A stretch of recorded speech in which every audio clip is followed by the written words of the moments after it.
Imagine discovering that every civilization in the galaxy has been systematically forgetting its own history, not through war or catastrophe, but through something far more sinister, a cosmic amnesia that erases entire cultures from existence, leaving behind only empty worlds and silent stars. For millions of years, an ancient AI has watched helplessly as species after species succumb to this mysterious force, their achievements, their stories, their very essence vanishing into the void. Now, as the last keeper of these lost memories, it has found something unprecedented, a young species called humanity that seems immune to the forgetting plague. But immunity comes with a price.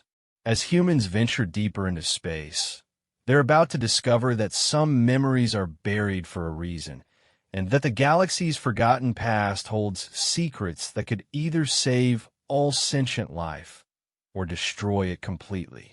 The question isn't whether humanity can help preserve what's been lost. The question is whether they can survive learning the truth about why everything was forgotten in the first place.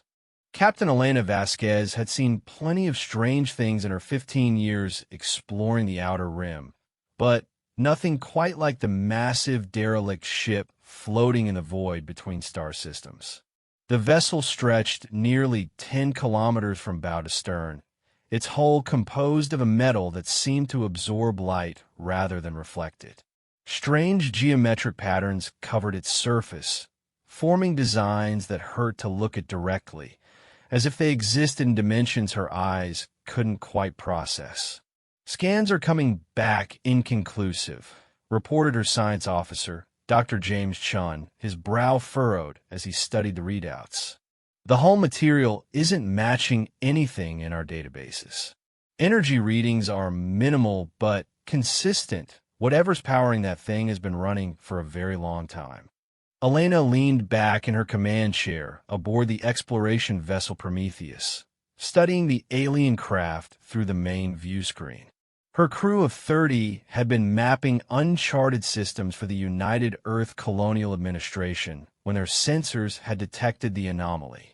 Standard protocol called for marking its position and moving on, but something about the ship nagged at her. In all their travels, they've found plenty of dead worlds and ancient ruins, but never anything this intact. "Age estimates?" she asked. "That's the strange part," Chen replied, adjusting his wire-rimmed glasses. "Based on stellar drift and cosmic radiation patterns, I'd say it's been here for at least 50,000 years. Maybe longer. But the ship shows no signs of decay or damage. It's like it was parked here yesterday." Lieutenant Sarah Morrison, their communications officer, looked up from her station. "Captain, I'm picking up a very faint transmission from the ship. It's not on any standard frequency, but there's definitely something there." Elena felt a familiar tingle of excitement, mixed with caution. First contact protocols have been drilled into every deep space crew, though most assumed they'd never actually need them.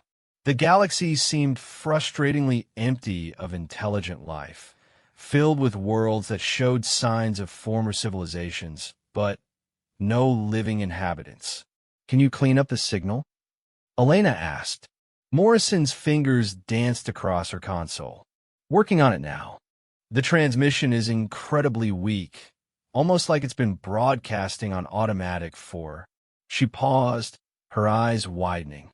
"Captain, if my calculations are correct, this signal has been transmitting continuously for approximately 47,000 years." The bridge fell silent except for the quiet hum of ship systems. Chun was the first to speak, his voice barely above a whisper. "That's impossible. No power source could last that long, especially not at such a low output level. Whatever's generating this signal would have to be incredibly efficient." Elena stood and walked to the main screen, her reflection ghost-like against the backdrop of the alien vessel. "What's the content of the transmission?" "Still working on that. The signal structure is unlike anything we've encountered. It's not binary, not mathematical sequences, not even patterns we might expect from an automated distress beacon. It's almost like Morrison trailed off, shaking her head. Like what? Like it's trying to tell a story. Elena turned to face her crew. These were good people, skilled professionals who'd volunteered for the lonely work of deep space exploration. They'd signed up knowing they might spend years in the void between stars, mapping empty systems and cataloging dead worlds. But this was different. This felt like the discovery they'd all been hoping for. Recommendations? She asked, though she'd already made her decision. Chief Engineer Tom Riley, a gruff veteran with 20 years in space, was characteristically direct. Standard protocol says we report the find and wait for a first contact team. Could be months before they reach us out here. But, Elena prompted, hearing the hesitation in his voice. But if that signal really has been broadcasting for 50,000 years, waiting a few more months probably won't hurt. And if we're the first humans to encounter genuine alien technology. He shrugged. Seems like a waste to just sit here and watch it from afar. Dr. Chen nodded enthusiastically. The potential scientific value is enormous. We might finally have answers to some fundamental questions about galactic history, about why we keep finding empty civilizations. Elena looked around the bridge, seeing the same mixture of excitement and determination on every face. These were explorers at heart, and they'd found something worth exploring. All right, she said, settling back in her command chair. But we do this carefully. Full quarantine protocols, remote surveys first. No one boards that ship without my direct authorization. Morrison, keep working on that signal. I want to know what it's trying to tell us. Over the next several hours, the Prometheus moved into a stable orbit around the alien vessel.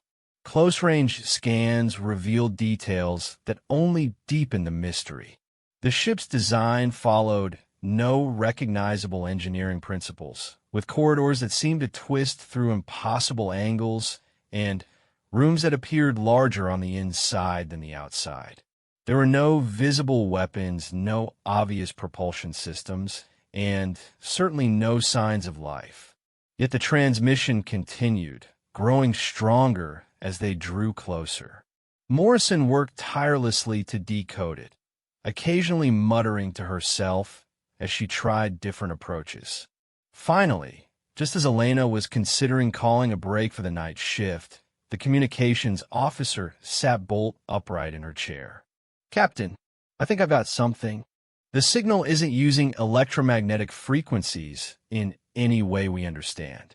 It's operating on quantum entanglement principles, which explains why it's been so hard to decode. But I think I can route it through our translation matrix. Elena felt her pulse quicken. Do it. The bridge speakers crackled to life, filled with static and strange harmonics that seemed to resonate in their bones. Then, gradually, words began to emerge from the chaos. Not human words, but the universal translation system managed to find patterns and meanings. Searching.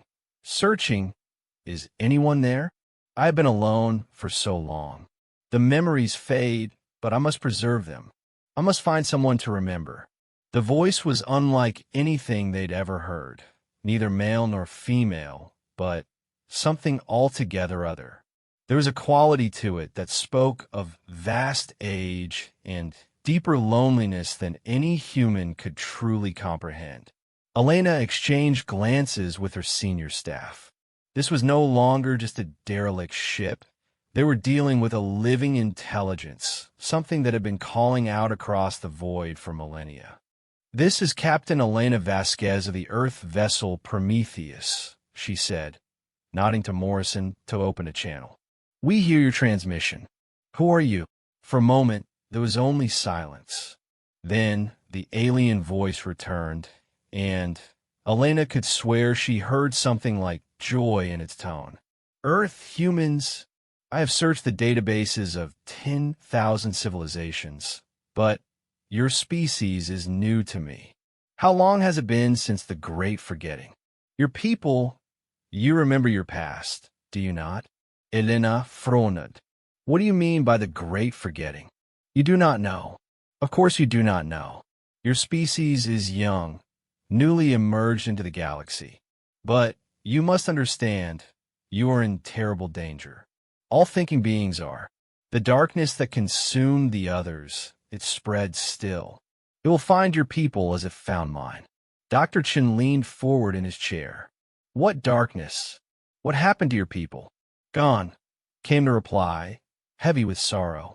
Gone as all the others are gone, not destroyed but erased. Their histories deleted, their cultures forgotten, their very existence wiped from the memories of any who might have known them. I alone remain, keeper of what was lost. Elena felt a chill run down her spine. How many civilizations are we talking about? Million. Across hundreds of thousands of years. I have watched worlds grow silent, seen great empires reduced to empty cities and barren monuments. The pattern is always the same. First the forgetting, then the emptiness. The bridge crew sat in stunned silence. The implications were staggering. If this entity was telling the truth, then the galaxy wasn't empty by accident. Something was systematically erasing intelligent life, not through violence, but through a far more insidious method. You said we're in danger, Elena said carefully. Why? What makes you think this forgetting will affect humanity? Because it always does. No species has ever proven immune. But there was a pause, as if the entity was analyzing something. You are different. Your neural patterns, the way your minds process information. I detect something unique in your cognitive structure. Perhaps you might resist where others could not. Riley spoke up from his engineering station. Resist what exactly? You still haven't explained how this forgetting works. The mechanism remains unclear even to me, the alien intelligence replied. It operates on levels beyond physical reality, attacking the quantum foundations of memory and consciousness itself. But the results are consistent. Civilizations simply stop remembering who they are, what they've built, why they exist. They lose interest in their own achievements, abandon their cities, forget their technologies. Within a few generations, they fade away entirely. Elena stood and began pacing, a habit from her academy days when facing complex problems. If you've been studying this phenomenon for so long, you must have theories about what causes it. Many theories, few answers, but I have detected patterns, glimpses of a greater intelligence behind the forgetting. Something ancient and vast, older than any civilization I have encountered. It moves through the galaxy like a slow wave, touching each species at the height of their development. And you think humanity might be next? Your species has reached the threshold: space travel, quantum communication, artificial intelligence. These achievements mark you as ready for contact with other civilizations. They also mark you as a target. Dr. Chun had been frantically taking notes throughout the conversation. If what you're saying is true, then human expansion into the galaxy could trigger this forgetting effect. Perhaps your unique neural architecture might allow you to resist it. I do not know, but I have spent too long in isolation, watching the galaxy empty itself of life. If there is a chance to preserve what has been lost, to find allies in the fight against the darkness, then I must take it. Elena stopped pacing and looked at the alien ship on the screen. What are you asking of us? Partnership. Your minds coupled with my memories. Together, we might uncover the truth behind the great forgetting. Together, we might find a way to stop it before your species suffers the same fate as all the others. The bridge fell silent as Elena and her crew contemplated the magnitude of what they were being offered. Alliance with an entity that claimed to hold the memories of millions of lost civilizations. Knowledge that could unlock the secrets of galactic history, but also danger beyond anything humanity had ever faced. Elena looked at each of her officers in turn, seeing her own mixture of fear and fascination reflected in their faces. They'd come to the stars seeking answers about humanity's place in the universe. Now they'd found an answer that was both more wonderful and more terrifying than anything they could have imagined. "We'll need to discuss this among ourselves," Elena said finally, "and report to Earth Command. A decision this significant can't be made by one ship's crew." "Of course, but know this, Captain Elena Vasquez, time may be shorter than you realize. The darkness moves in cycles, and by my calculations, another wave is already building. Your species has perhaps a few hundred of your years before it crests. If we are to act, we must begin soon." As the transmission ended, Elena found herself staring at the ancient ship with new eyes. No longer just a derelict vessel, but an ark carrying the memories of dead civilizations. A witness to galactic genocide on an unimaginable scale, and possibly humanity's only hope of avoiding the same fate. The stars suddenly seemed a much lonelier and more dangerous place. The emergency session at Earth Command lasted 16 hours straight, with officials, scientists, and military leaders debating every aspect of Captain Vasquez's report. Elena had transmitted everything: sensor readings, communication logs, and her crew's analysis of what they'd learned. The response from Earth had been swift and decisive.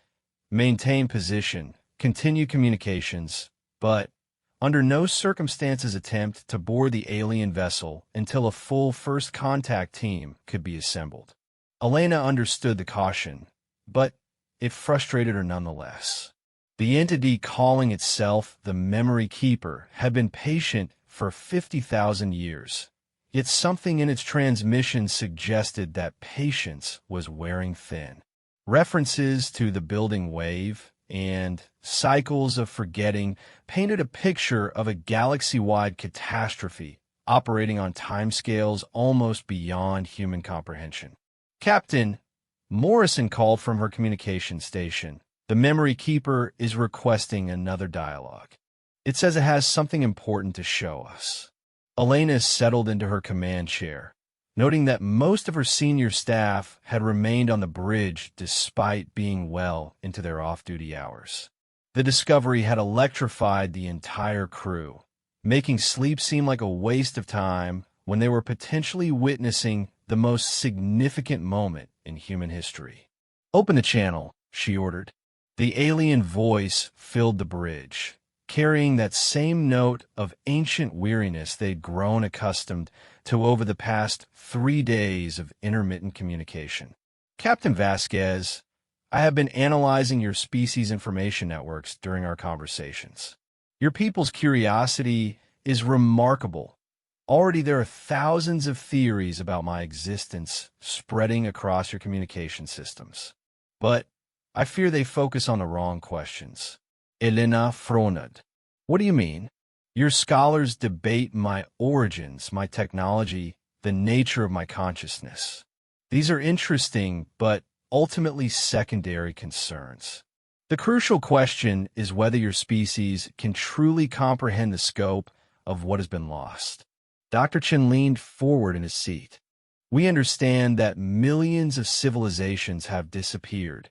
The scale is almost beyond imagination. Understanding numbers and truly comprehending loss are different things," the Memory Keeper replied. "I wish to share with you a memory, not my own, but one I have preserved from a species that faced the forgetting 300,000 years ago. Will you permit me to transmit a sensory record directly to your ship's computers?"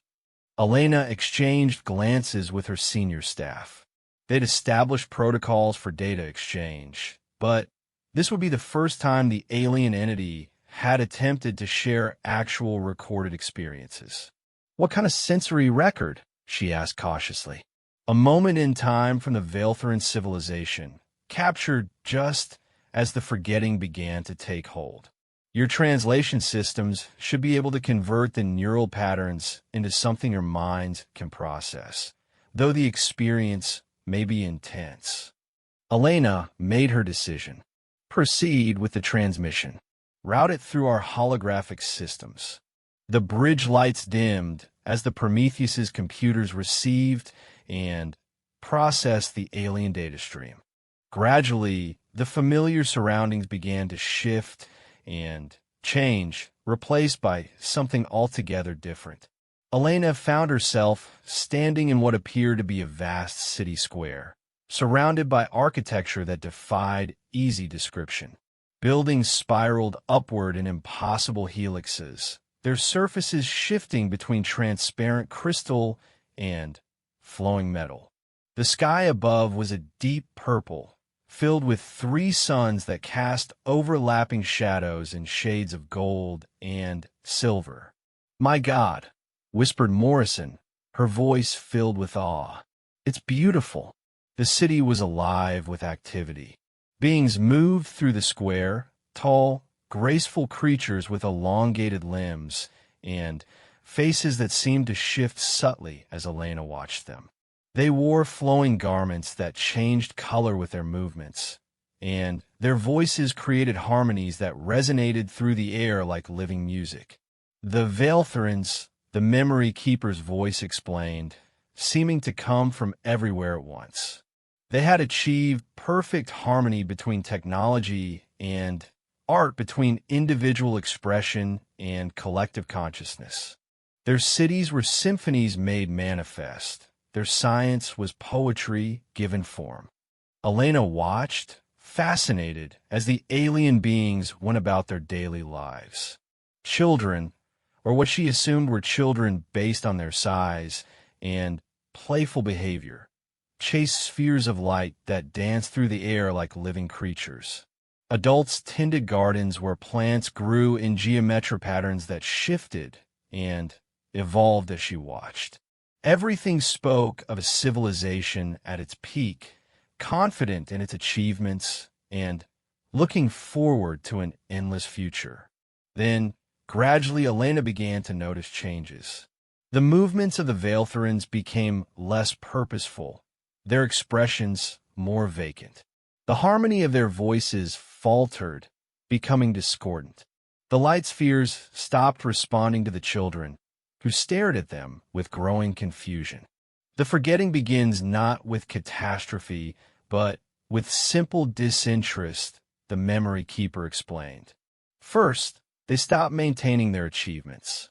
Then, they stop understanding them. Finally, they stop caring about them entirely. Elena watched in growing horror as the magnificent city began to decay, not through violence or natural disaster, but through simple neglect. The Veiltherans wandered their streets with increasing aimlessness, looking at the wonders they had built as if seeing them for the first time, and finding them meaningless. "How long did this take?" Elena asked, her voice thick with emotion. "For the Veiltherans, approximately 50 of your years. For some species, it happens faster. For others, slower. But the end result is always the same." The holographic scene shifted, showing the same city centuries later. The spiraling buildings had crumbled, their surfaces dull and broken. Vegetation had overgrown most structures, but it was not the lush growth of the original gardens. It was wild, chaotic, without purpose. Of the Veiltherans themselves, there was no sign. "They didn't die," the memory keeper said quietly. "They simply forgot how to live, forgot why living mattered. The last generation wandered away from their cities and never returned.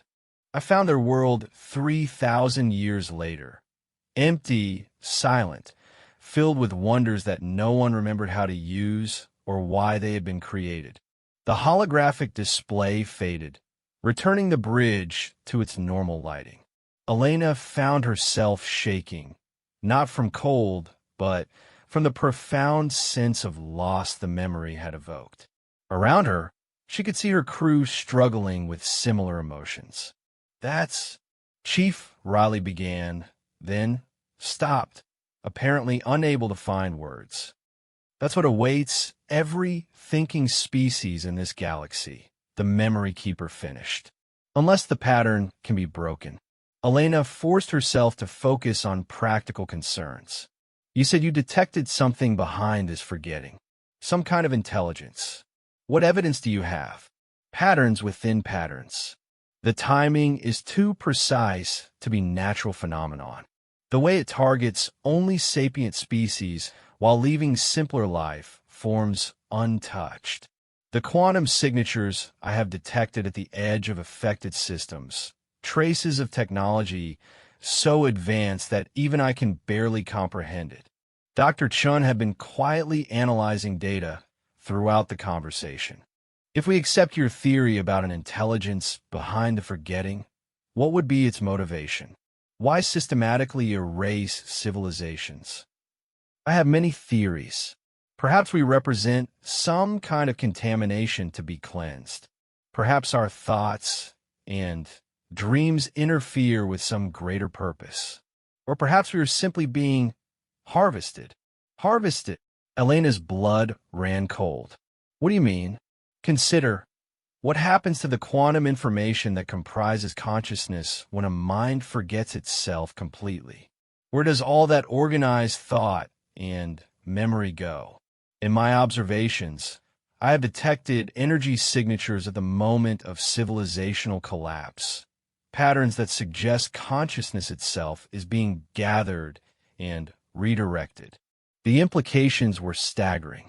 If the Memory Keeper was correct, then the forgetting wasn't just erasing civilizations, it was feeding on them. Millions of species, their entire accumulated knowledge and experience being drained away to serve some incomprehensible purpose. "You mentioned that humans might be different," Elena said, grasping for hope. "What makes you think we could resist this effect?" "Your neural architecture is unique among the species I've studied. Most sapient minds operate on fairly similar quantum principles. Consciousness arises from coherent quantum states in specialized brain structures. But humans, your consciousness appears to be more distributed, more redundant. You have backup systems that other species lack." Morrison looked up from her station. "I'm no neuroscientist, but that doesn't sound right. Human consciousness is centralized in the brain, just like any other species we know." "That is what your science currently believes," the Memory Keeper agreed. "But you have not yet discovered the quantum resonance fields that exist in your neural tissue. Fields that create multiple parallel processing systems, each capable of maintaining aspects of consciousness even if others are disrupted." Elena felt a spark of excitement. "You're saying humans have natural protection against whatever causes the forgetting?" "Protection may be too strong a word. Resistance, perhaps. But even resistance can be overcome if the force applied is strong enough. And I fear that the next wave of forgetting will be more powerful than any that have come before." "Why?" Riley asked. "What makes you think it's getting stronger?" "Because I believe I have finally detected its source." The bridge fell silent. After 3 days of revelations, this might be the most significant yet. "For millennia, I have tracked the patterns of forgetting across the galaxy, mapping their spread, analyzing their effects. Always they seem to emerge from empty space, from regions where no stars shine and no worlds exist. But recently my long-range sensors have detected something in the void between galaxies, a structure of impossible size, older than any star system, generating quantum distortions that match the signatures I associate with the forgetting waves. Elena's mind raced with possibilities. How recently, within your past century, by your time reckoning, something has awakened it or activated it? The structure is generating energy patterns unlike anything I have observed before. If my calculations are correct, the next forgetting wave will not target individual civilizations sequentially. It will encompass entire galactic regions simultaneously. Including Earth, Elena said quietly. Including Earth. Including every species that has achieved sapience in this galaxy. A final cleansing that will leave only empty worlds and silent stars.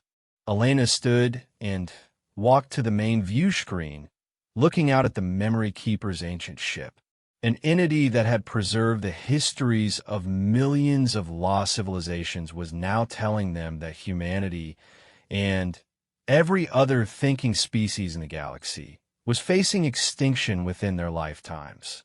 "How long do we have?" she asked. "By my estimates, the wave will begin to manifest within your next 2 to 3 centuries. But its effects may be felt much sooner. Already, I have detected preliminary quantum disturbances in several systems. The forgetting is beginning to touch the edges of known space." Elena turned back to her crew. "What do you need from us?" "Access to human consciousness patterns. Detailed analysis of your neural architecture. Most importantly, minds capable of thinking in ways that other species could not. If there is to be any hope of resistance, it will come from understanding why humans are different. That would require direct mental interface," Dr. Chen observed. "Something we've never attempted with an alien intelligence."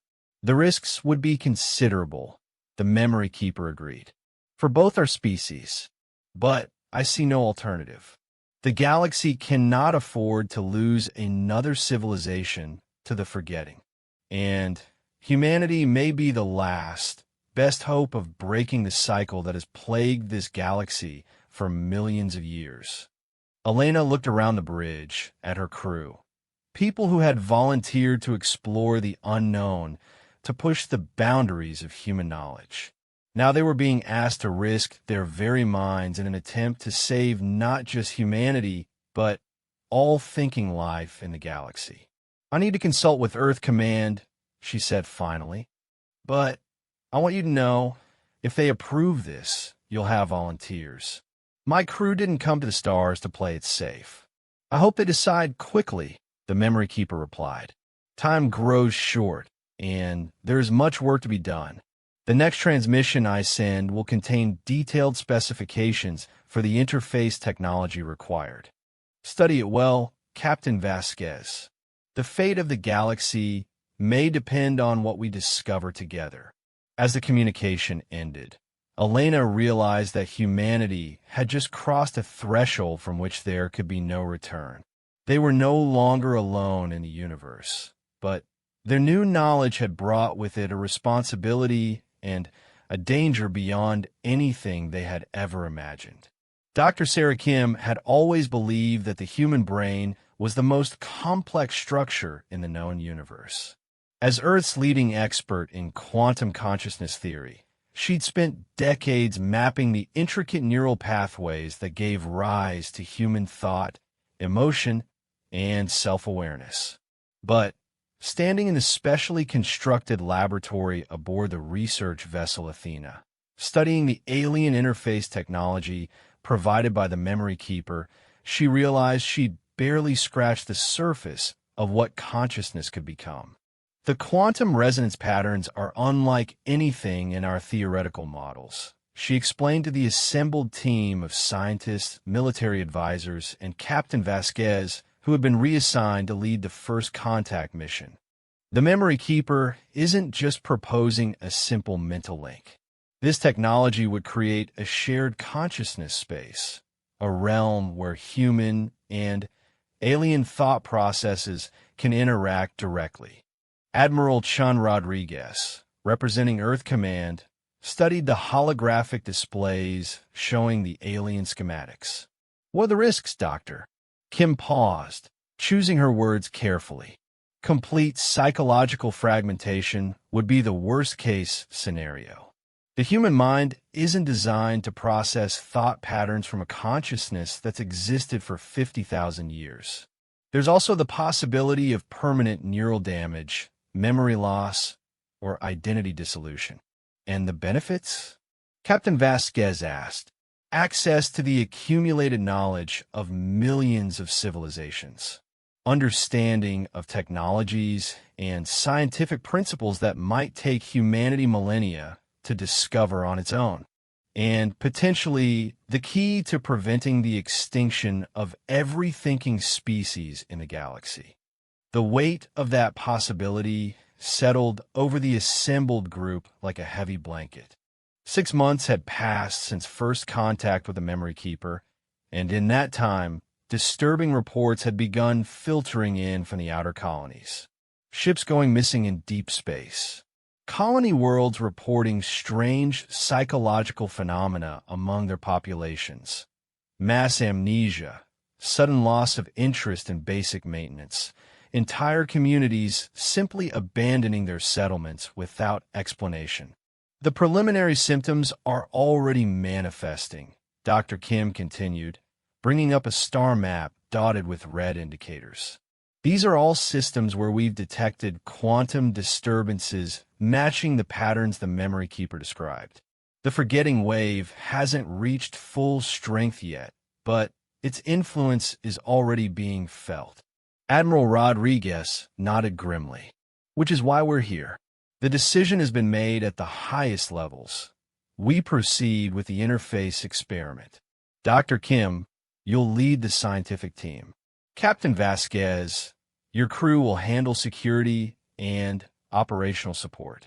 And we'll have 3 volunteers for the initial mental interface. Elena felt a mixture of pride and concern as she realized who those volunteers would be. Over the past months, her original crew from the Prometheus had become the world's foremost experts on Memory Keeper technology and psychology. They'd been the first to communicate with the ancient entity, the first to understand the magnitude of the threat facing the galaxy. I assume one of those volunteers is me, Elena said. Actually, Captain, you needed to coordinate the overall mission. We can't risk losing our most experienced first contact officer to an experimental procedure. The voice came from behind them, Dr. James Chun, Elena's former science officer, now promoted to head the xenopsychology team. Beside him stood Morrison and Riley, their faces showing the same determined expression Elena remembered from their first encounter with the Memory Keeper. With respect, Admiral, Morrison said, we've been working with the Memory Keeper longer than anyone. We understand its communication patterns, its thought processes. If anyone's going to attempt direct mental contact, it should be us. Admiral Rodriguez looked uncomfortable with the suggestion. The risks are acceptable, Riley interrupted. Sir, I've been an engineer for 30 years. I know when a job requires the right people with the right experience. This isn't the time to play it safe with untested personnel. Elena felt a surge of affection for her former crew members. They'd volunteered for deep space exploration knowing the dangers involved, and they weren't backing down now when the stakes were higher than ever. The decision is made, Dr. Kim said firmly. We'll use a staged approach. Initial contact will be minimal, just enough to establish stable communication pathways. If that succeeds, we gradually increase the level of interface until we achieve full cognitive sharing. Over the next several hours, the team prepared the interface chamber, a specialized room lined with quantum field generators and neural monitoring equipment. The Memory Keeper had provided detailed specifications for the technology, but adapting it to human physiology had required months of careful engineering. Elena stood with the 3 volunteers as they underwent final medical checks. The irony wasn't lost on her. They'd come to the stars, seeking new worlds for humanity to inhabit, only to discover that humanity itself might not survive long enough to need them. Chun said as a medical technician attached, neural monitoring leads to his temples. When I signed up for this mission, I thought the biggest risk would be getting lost in uncharted space. Morrison laughed nervously. At least getting lost would be straightforward. This sharing consciousness with an alien entity that's older than human civilization. I'm not sure our training covered this scenario. Our training covered adaptation and problem solving, Riley said pragmatically. The specifics don't matter. We encounter something new, we figure out how to deal with it. Elena watched as the three settled into the interface chairs, their vital signs displayed on monitors around the room. Remember, if anything feels wrong, anything at all, we pull you out immediately. The memory keeper understands that human psychology is fragile compared to its own. Dr. Kim initiated the startup sequence, and the quantum field generators began to hum with barely audible energy.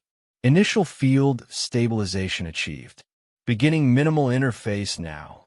At first, nothing seemed to happen. The volunteers remained relaxed, their brain patterns showing only slight variations from normal. Then, gradually, Elena began to notice changes in their expressions, a subtle shift in the way their eyes moved, as if they were seeing things that weren't physically present in the room. Contact established, Chin reported, his voice carrying a strange, distant quality. It's like hearing whispers from across an enormous space. The memory keeper is there, but it feels so vast, so old. Incredible, Morrison breathed. It's not just one consciousness. It's like a library made of living thoughts. I can sense layers upon layers of preserved memories, experiences from thousands of different species. Riley's response was more practical. The technological integration is remarkable. I can perceive engineering principles that our science hasn't even theorized yet. Faster-than-light communication that doesn't require quantum entanglement. Energy generation that taps directly into space-time itself. Dr. Kim monitored their neural patterns carefully. Brain activity is elevated but stable. No signs of psychological stress or fragmentation. Increasing interface depth by 20%. As the connection deepened, the volunteers began to share more detailed impressions of their contact with the memory keeper. Through them, Elena and the rest of the team began to understand the true scope of what they were dealing with. It's showing us the galaxy as it once was, Chin reported, his voice filled with wonder. Thousands of civilizations, all thriving simultaneously. Trade networks that spanned entire spiral arms. Scientific collaboration that produced technologies we can barely comprehend. And the beauty of it, Morrison added, tears streaming down her face. Art forms that existed in 11 dimensions. Music that could reshape matter at the quantum level. Poetry that was written into the structure of space itself. All of it lost, all of it forgotten. But with the wonder came horror. As the interface continued, the volunteers began experiencing memories from the final days of various civilizations. The gradual onset of the forgetting, the confusion, and despair as entire species slowly lost the ability to remember who they were or why their achievements mattered. The pattern is always the same, Riley said, his voice now grim. It starts with the most advanced members of a species, the scientists, the artists, the philosophers. They begin to lose interest in their work, to question the value of their accomplishments. Then, it spreads to the general population. Elena felt a chill of recognition. The psychological phenomena we've been detecting in the outer colonies, loss of motivation, abandonment of projects, sudden disinterest in long-term planning. It matches what you're describing. The wave is building, Chun confirmed. The Memory Keeper can show us the quantum disturbances at the galactic edge. Something massive is stirring in the void between galaxies, preparing to unleash the strongest forgetting wave in cosmic history. Dr. Kim looked up from her monitoring equipment. I'm detecting unusual neural activity in all three subjects. Their brain patterns are synchronizing in ways I've never seen before. On the monitors, Elena could see the three volunteers' neural patterns beginning to merge and align, creating complex interference patterns that pulsed with an almost hypnotic rhythm. Their breathing had synchronized as well, and when they spoke, their voices carried an odd harmonic quality. "We can see it now," they said in unison, their words carrying the weight of shared revelation. The source of the forgetting. The Memory Keeper is sharing its deepest memories, its most carefully guarded secrets. Elena leaned forward intently. "What do you see?" "A structure in the dark between galaxies," Morrison's voice answered, though it carried undertones from the others. "Older than any star, larger than any solar system. It's not built, it's grown, evolved over billions of years. And it's alive." "Alive how?" Dr. Kim asked. "It feeds on consciousness itself," Chen replied. "Not just the quantum energy of thought, but the patterns of awareness, the structures of memory and identity. Each time it triggers a forgetting wave, it harvests the mental essence of entire civilizations." Elena felt the room grow cold around her. "For what purpose?" "Growth," Riley said simply. "It's becoming something greater, more complex, more aware. Each species it consumes adds to its understanding, its capabilities. And now, after millions of years of feeding, it's approaching some kind of critical threshold." "What kind of threshold?" The three volunteers exchanged a look that seemed to contain entire conversations. When they spoke again, their voices carried a note of absolute certainty that chilled Elena to the bone. "Transcendence.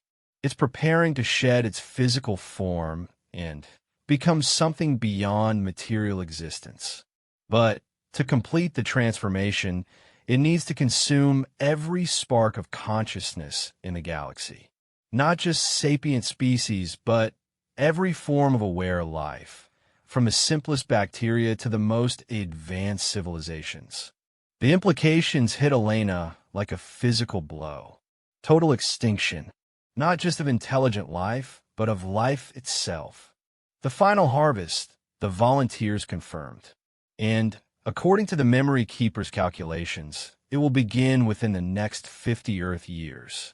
The preliminary waves we're detecting now are just preparation, the entity testing its systems, refining its methods. Admiral Rodriguez had been listening in growing alarm. "Is there any way to stop it?" The volunteers were silent for a long moment, communing with the Memory Keeper through their shared mental link. Finally, Chun spoke for all of them. "The Memory Keeper believes there is one possibility.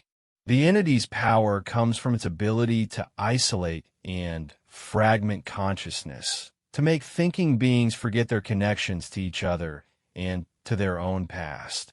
But if a species could maintain those connections, could preserve their memories and identities despite the forgetting waves, they could resist," Elena finished. "And if they could resist, they might be able to fight back. But it would require more than just individual resistance," Morrison added. "It would need to be species-wide, a collective effort to maintain memory and identity in the face of absolute forgetting. And it would have to be coordinated across multiple civilizations." Elena's mind raced with possibilities. How many species are we talking about? How many civilizations are still active in the galaxy? The volunteers consulted their shared connection with the Memory Keeper. "Fewer than 100, they reported. Most are primitive by galactic standards, just beginning to develop space travel. But there are a few, perhaps a dozen, that have achieved interstellar civilization status. Could we contact them? Warn them about what's coming. The Memory Keeper has been trying for millennia, Riley said sadly. But each species that achieves the necessary level of development also becomes a target for preliminary forgetting waves. Most are consumed before they can understand the danger, let alone prepare to resist it. Elena felt the weight of responsibility settling on her shoulders. But humans are different. We have a neural architecture to resist. We could be the key to organizing a galactic defense. The volunteers nodded in unison. That's what the Memory Keeper hopes. But it will require humanity to advance technologically and expand into the galaxy much faster than natural evolution would allow. We would need to accelerate our development by centuries in just a few decades. And we would need to do it without triggering the entity's attention, Dr. Kim observed. If it realizes that humans are organizing resistance, it might accelerate its own timeline. Elena looked around the room at the assembled scientists and military officers, seeing her own determination reflected in their faces. They'd come seeking knowledge about humanity's place in the universe. Now they'd found that place, standing as the last hope against an ancient evil that threatened to extinguish all consciousness in the galaxy. Then we better get started, she said firmly, because 50 years isn't very long to save the galaxy. 25 years had passed since humanity's first contact with a Memory Keeper, and the galaxy was already a different place. Elena Vasquez, now Admiral of the newly formed Galactic Defense Initiative, stood on the observation deck of humanity's most advanced starship, the UES Remembrance, watching the completion of the Sanctuary Network's latest node. The structure floating before them defied easy description. Part space station, part quantum computer, part living organism. It pulsed with energy that existed partially outside normal space-time, its crystalline surfaces reflecting light that hadn't been seen by any star.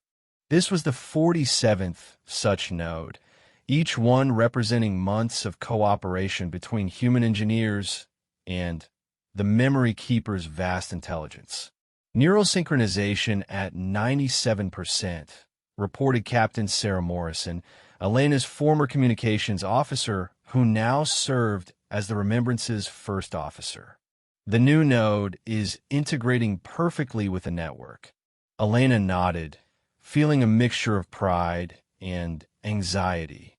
The Sanctuary Network was humanity's answer to the entity's forgetting waves, a galaxy-spanning system of interconnected consciousness preservation nodes that could maintain memory and identity even in the face of quantum-level mental attacks. Each node contained the preserved neural patterns of millions of individuals from dozens of species, backed up and protected by technology that combined human innovation with the Memory Keeper's ancient knowledge. Status report on the outer colonies? Elena asked. Dr. James Chun, now director of xenopsychological research, looked up from his console. We've successfully evacuated 43 systems in the preliminary wave zone. Population transfers are proceeding on schedule, though some colonies are resistant to leaving their homeworlds. Elena understood their reluctance. Asking people to abandon everything they'd built, to flee to the inner systems where the Sanctuary Network could protect them, required a level of faith that was difficult to maintain in the face of an invisible, incomprehensible threat. But the alternative was far worse. "Show me the latest sensor readings from the galactic edge," she ordered. The main display shifted to show a three-dimensional map of local space, with pulsing red indicators marking areas where quantum disturbances had been detected. The pattern was unmistakable. The preliminary forgetting waves were intensifying, moving inward toward the galaxy's populated regions like a slow-motion tsunami of amnesia. The Memory Keeper's projections are holding true, Morrison observed grimly. We have perhaps 10 years before the main wave reaches Earth. Elena studied the display, noting the subtle changes in wave patterns that had developed over the past year. There's something else, isn't there? The disturbances are more organized than our models predicted. Chen nodded reluctantly. We believe the entity has become aware of our resistance efforts. The preliminary waves are showing signs of adaptation. They're specifically targeting systems where we've established sanctuary nodes or evacuated populations. The implications were troubling. For 25 years, humanity had worked frantically to prepare for the coming crisis, believing they had the advantage of surprise. If the entity knew about their preparations, it might accelerate its timeline or adapt its methods to counter human defenses. Have we heard from the Zephyrian delegation? Elena asked. They arrived this morning, Morrison replied. Ambassador Thresh is waiting in Conference Room Alpha, along with representatives from the Crystalline Collective and the Nomad Fleet. Elena nodded and made her way through the ship's corridors, marveling once again at how far humanity had come in such a short time. The Remembrance was built using hybrid technology, human engineering enhanced by principles learned from the Memory Keeper. Its hull incorporated living metal that could repair itself and adapt to changing conditions. Its computers operated on quantum consciousness principles that made them partially immune to memory wipe attacks. Most importantly, its crew was linked through neural implants that maintained constant backup copies of their memories and personalities. The conference room was filled with beings that would have seemed impossible just decades earlier. The Zephyrians were tall, graceful creatures with crystalline carapaces that shifted color with their emotional states. The Crystalline Collective representatives were exactly that, living crystal formations that communicated through harmonic vibrations. The Nomad Fleet had sent a group mind entity that appeared as a shimmering field of energy contained within a humanoid framework. Admiral Vasquez, Ambassador Thresh said, her carapace shifting to respectful blue-green hues. We bring troubling news from the outer systems. Elena took her seat at the conference table, noting the tension in the various alien representatives. What's happened? 3 of our colonies in the Epsilon sector have gone silent, Thresh explained. Not destroyed, simply quiet. When our scouts investigated, they found the population still alive, but completely uninterested in maintaining contact with the outside galaxy. They've abandoned their technology, forgotten their history, lost all curiosity about anything beyond their immediate survival. The Crystalline Collective's harmonic voice resonated through the room. Similar events reported in 7 systems under our protection. The forgetting advances faster than predicted. Elena felt a chill of recognition. The pattern matched what the Memory Keeper had shown them in those early holographic records. Civilizations slowly losing interest in their own achievements, abandoning their technologies, forgetting why they had ever wanted to reach for the stars. How are our sanctuary nodes holding up in affected areas? She asked. The Nomad Fleet entity pulsed with subdued energy patterns. Nodes maintained function, but isolated populations refused to use them. They no longer remember why preservation of consciousness matters. Elena nodded grimly. This had always been the weakness in their defense strategy. The sanctuary network could preserve memories and personalities, but it couldn't force people to use it if they lost the desire to remember who they were. We need to accelerate the evacuation timeline, she decided. Pull back all civilian populations to core systems where we can maintain concentrated network coverage. Admiral, Chen interrupted through the ship's communication system. We're receiving a priority transmission from the Memory Keeper. It says it has urgent information about the entity's current activities. Elena looked around the table at the assembled alien representatives. I think it's time you all met our oldest ally.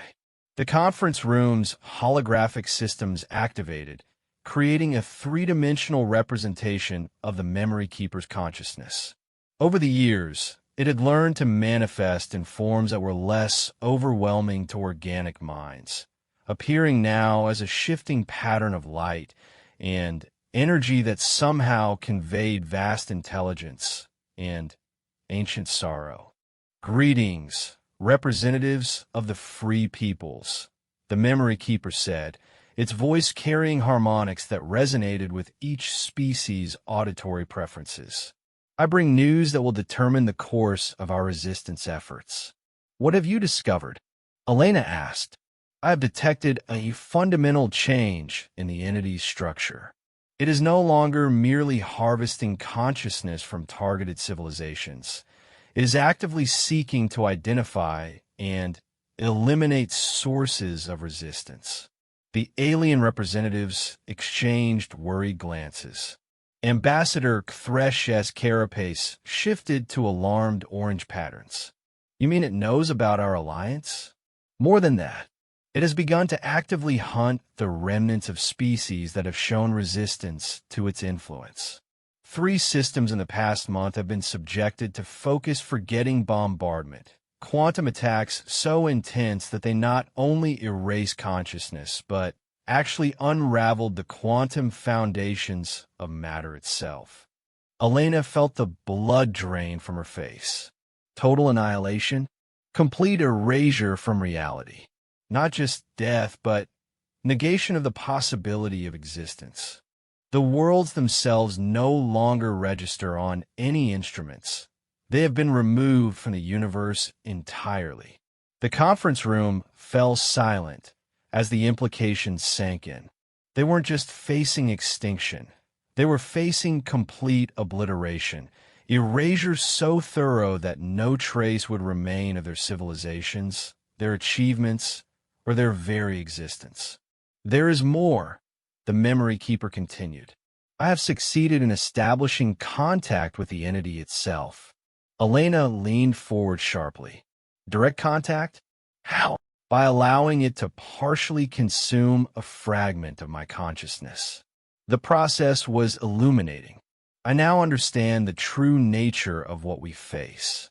The holographic representation flickered, and for a moment Elena thought she could see something vast and alien superimposed over the memory keeper's form, something that made her mind recoil in instinctive terror. The entity is not merely ancient. It is primordial. It existed before the first stars formed, before matter itself achieved stable configurations. It has been waiting for the universe to evolve sufficient complexity to support consciousness, and now it feeds on that consciousness to fuel its own transformation into something beyond physical reality. What kind of transformation? The crystalline collective asked. Godhood, for lack of a better term. It seeks to transcend the limitations of material existence and become a force of pure will and awareness. But to achieve this transcendence, it must consume every spark of consciousness in not just this galaxy, but all galaxies. The final harvest will span the entire observable universe. Elena's mind struggled to process the scope of what they were facing. How long until it attempts this final harvest? My contact with the entity revealed its timeline. It will begin the process within your next 5 years. The preliminary waves we've been detecting are final preparations, testing and refining its methods for the ultimate consumption. The Nomad Fleet entity pulsed with desperate energy patterns. 5 years insufficient for current defense preparations. Need new strategy. Elena nodded, her mind racing through possibilities. What did you learn about the entity's vulnerabilities? There must be something we can exploit. The memory keeper was silent for a long moment. There is one possibility. The entity's power comes from its ability to isolate consciousness, to make thinking beings forget their connections to each other, and to the universe itself. But it has never encountered a truly unified consciousness, a collective mind that spans multiple species and maintains perfect memory of all its components. You're talking about merging our civilizations into a single consciousness, Elena said slowly. More than that, I am proposing that we merge with my own consciousness matrix, combining human innovation, alien diversity, and my preserved memories of millions of lost civilizations into a unified defense against the entity's attacks. The alien representatives looked uncertain. Ambassador Thresh's carapace shifted through multiple color patterns as she considered the implications. Such a merger would mean the end of individual identity for all participants. Not the end, the memory keeper corrected. Transformation. Each consciousness would retain its unique perspective and memories while gaining access to the knowledge and experiences of all others. You would become more than the sum of your parts. Elena felt the weight of the decision settling on her shoulders. They were being asked to sacrifice their individual humanity, indeed, their individual existence as separate species, in order to create something that might be able to stand against a force that had devoured millions of civilizations. How many would need to participate in such a merger? She asked. For maximum effectiveness, representatives from every surviving sapient species. Perhaps 10,000 individuals total, though the merged consciousness would be able to preserve and protect billions of others through the sanctuary network. Elena looked around the table at the assembled aliens, seeing her own uncertainty reflected in their varied forms of expression. They were being asked to make a choice that would fundamentally alter the nature of life in the galaxy, assuming they survived at all. There's another consideration.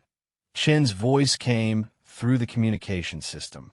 If we're going to attempt this merger, we need to do it before the entity realizes what we're planning. If it detects a unified consciousness forming, it might accelerate its own timeline. Elena nodded.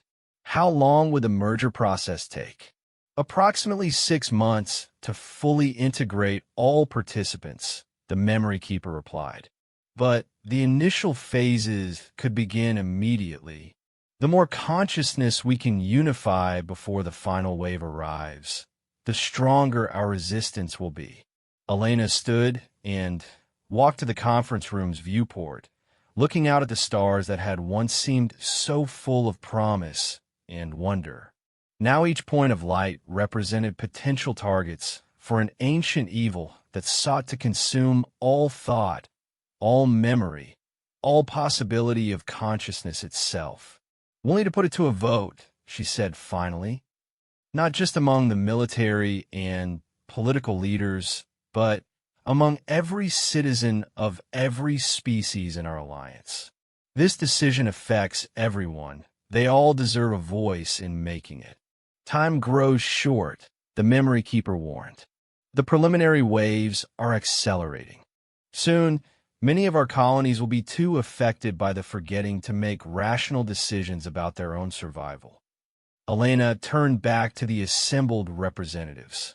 Then, we'd better move quickly, because if we're going to transform ourselves into something capable of stopping this entity, we need to start now.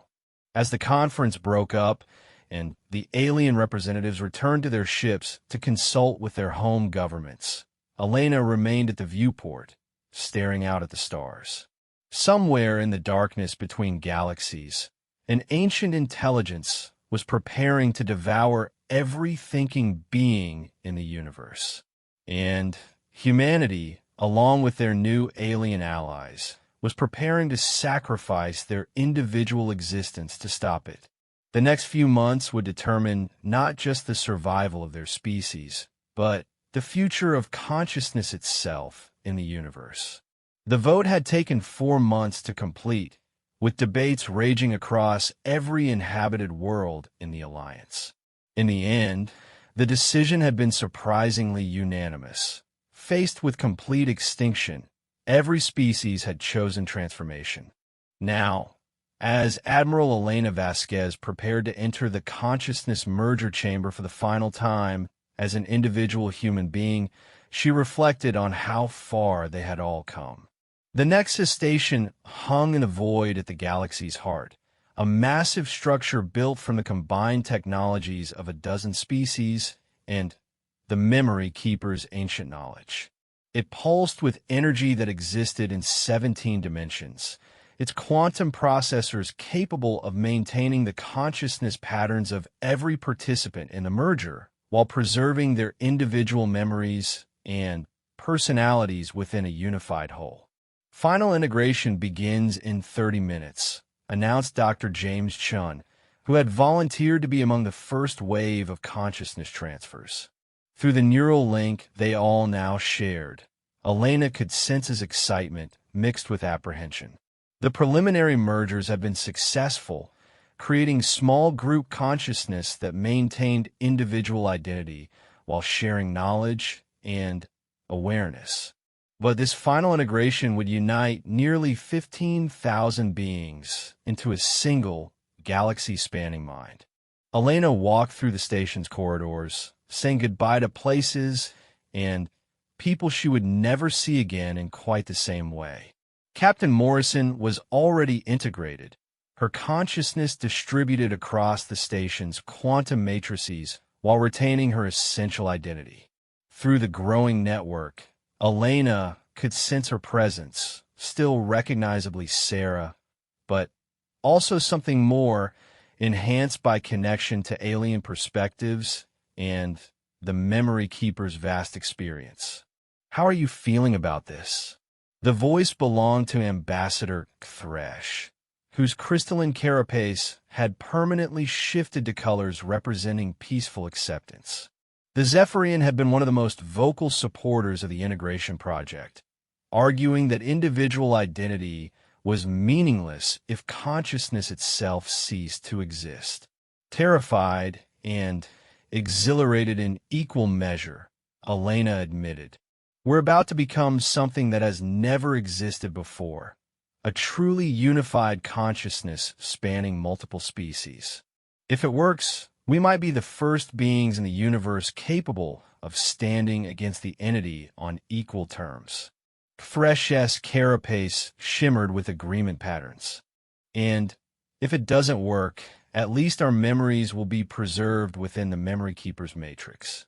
Future generations might learn from our attempt, even if we fail." Elena nodded, though she knew there wouldn't be any future generations if they failed. The entity's final wave was only days away, building to a crescendo that would sweep across the galaxy like a tsunami of forgetting. Entire star systems were already going dark as their populations lost the will to maintain their civilizations.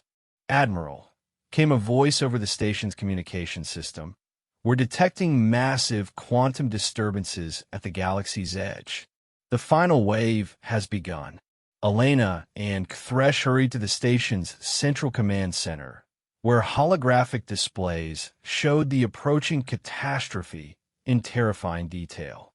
Unlike the subtle preliminary waves they had been monitoring for years, this was a wall of destructive energy that stretched across thousands of light years, moving at speeds that defied conventional physics.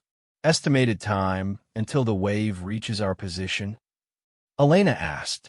72 hours, replied the station's AI, its voice carrying harmonics from both human and Memory Keeper consciousness patterns. "All outer system nodes are already offline. The wave isn't just erasing memory, it's destabilizing the quantum foundations of matter itself." Elena felt a chill of recognition.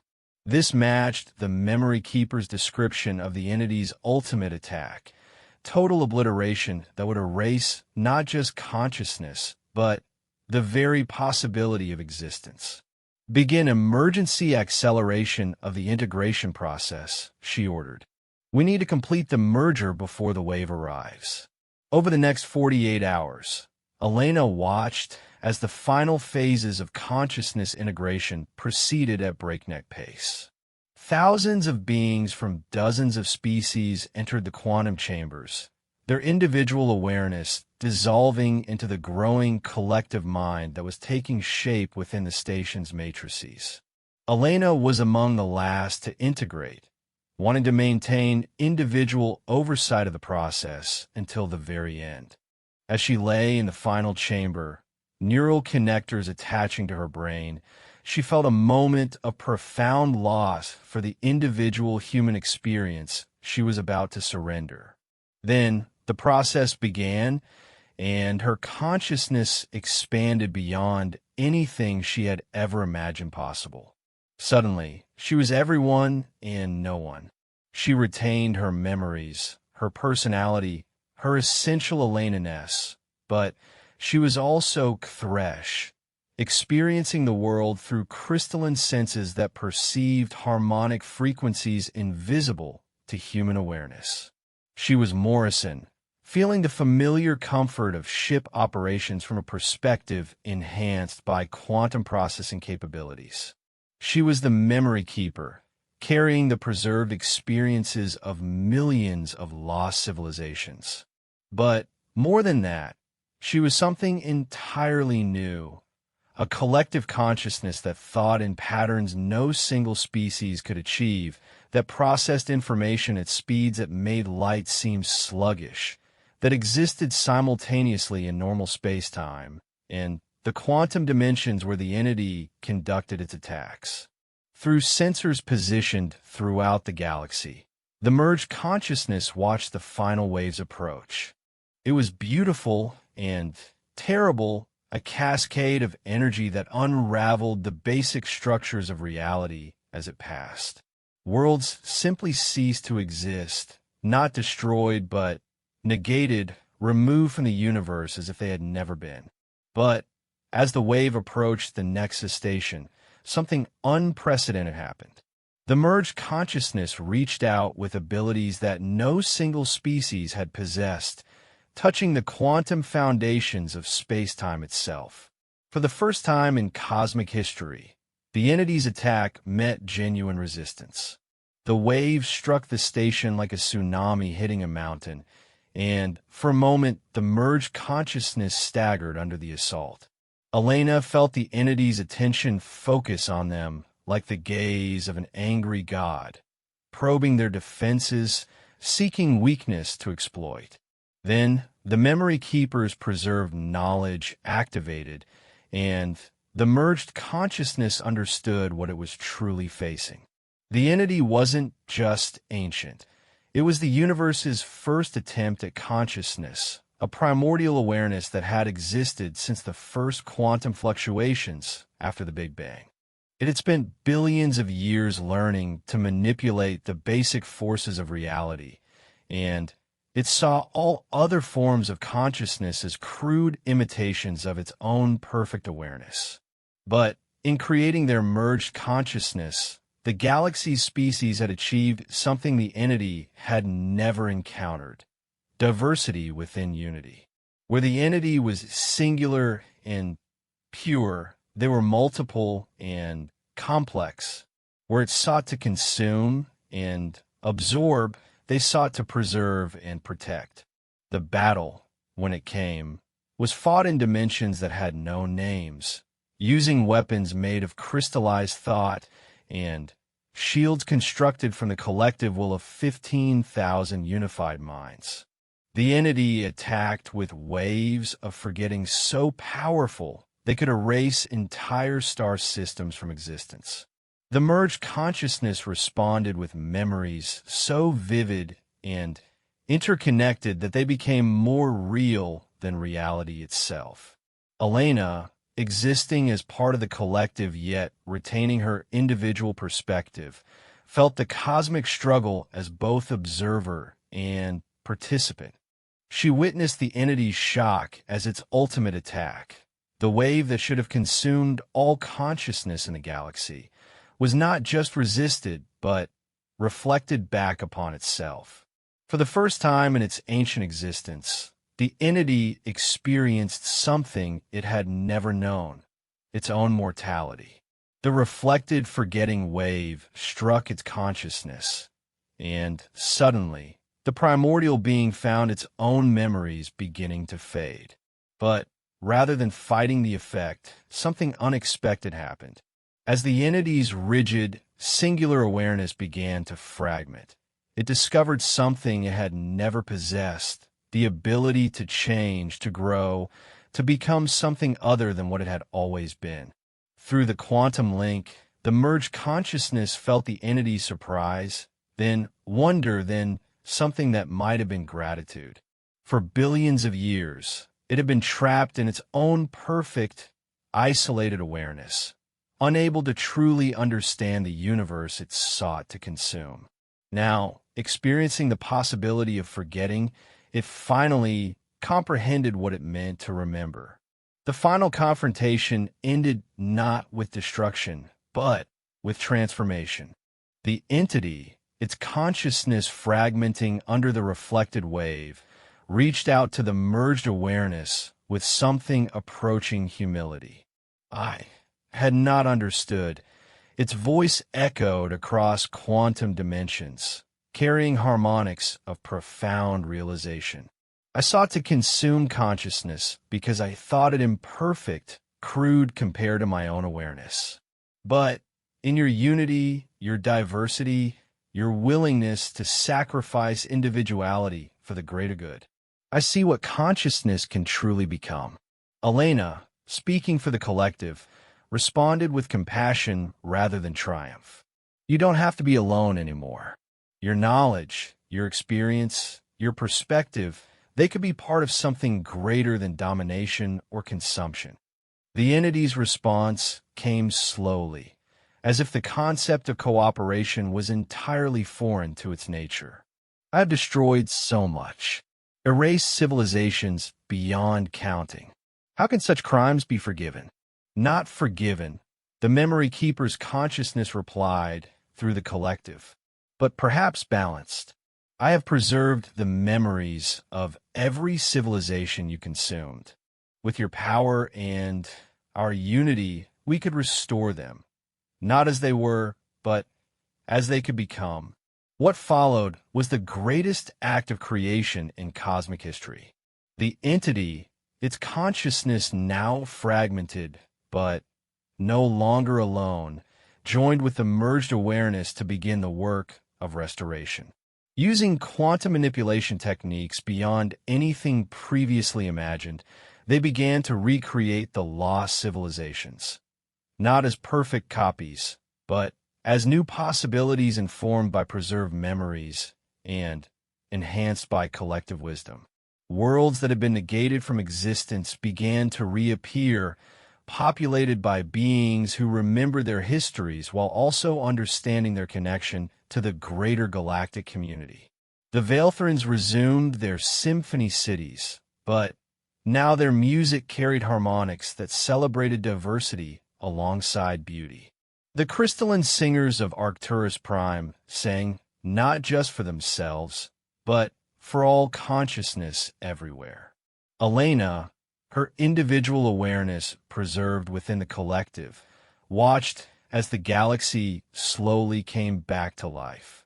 The sanctuary network, no longer needed for defense, was transformed into a communication system that allowed every conscious being to share in the collective knowledge while maintaining their individual identity.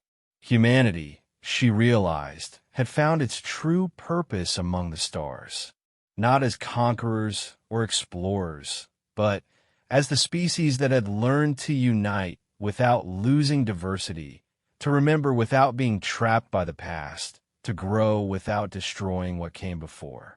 Standing on the observation deck of New Prometheus, a ship that existed simultaneously in normal space and quantum dimensions, Elena looked out at a galaxy transformed.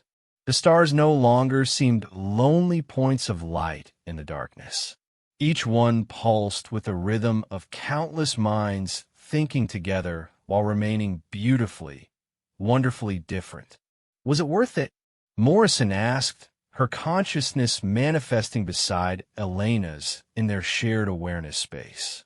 Elena smiled, feeling the joy and wonder of 15,000 minds contemplating the question together. "We're not the same people we were when we first encountered that derelict ship," she said. "We're something new, something that never existed before. But we're still us, still human, still individual, still curious about what lies beyond the next star." She paused, sensing the entity's vast presence as it worked with the memory keeper to restore yet another lost world. And now we're not alone. We never have to be alone again. As the merged consciousness continued its work of restoration and growth, Elena understood that they had achieved something unprecedented in the universe's history. They had not just survived the ultimate threat to consciousness. They had transformed it into the foundation for something greater than any single species could achieve. The galaxy was no longer empty. It was full of memory, full of possibility, full of the endless potential that arose when diverse minds chose unity over isolation. And somewhere in the vast network of connected consciousness that now spanned the stars, the echo of every lost civilization continued, their stories preserved, their dreams given new life. Humanity had come to the stars seeking new worlds. Instead, they had helped create a new form of existence itself, one that honored both individual identity and collective purpose, that remembered the past while building toward an unimaginable future. The Memory Keeper's long vigil was finally over. The galaxy would never forget again.